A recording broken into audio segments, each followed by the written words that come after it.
think I said earlier that there weren't a lot of trends that we could divine across all the projects that we looked at and that were submitted. But one of them, among several of them, was this kind of reconsideration of the importance of reviews, as reviews being the central vehicle for arts journalism. And a couple of sites talk about how they thought reviews were going to be the right thing, the main thing they were going to do, and didn't.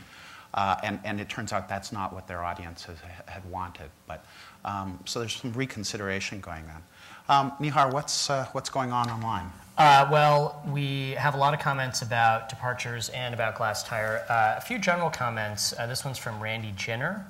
I believe I'm saying that. Hopefully I'm saying that right. That's it. At least artists have foundations and government agencies where they can apply for monies. Critics don't.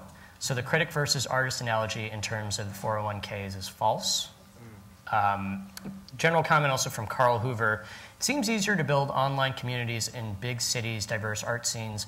What about the smaller Waco, Texases of the world? And obviously, I think glass tire is an example of some sort of hyper-regionalism. But when it gets to smaller cities, I guess Carl is inquiring about smaller markets than just entire cities.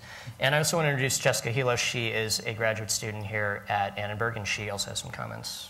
Yeah, about KCET's departures. Pekka Pekala from Finland, but through LA, he's a student here, says that it's a nice multimedia project, but clicking and watching or reading is not interactivity. We also have a couple questions about glass tire off of our Ustream feed. How does glass tire make money? Donations, the NPR model? We have Lily from San Francisco who says, kudos to glass tire for paying arts journalists. I think we all agree with that. Yeah.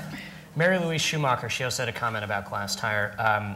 Glass tire doesn't take itself too seriously. 60% bump in traffic last year, 40% out of state. Could it grow to other regions? And I guess that's a question for Rainey, whether that model can be applied either through glass tire's own workings or if others could do that.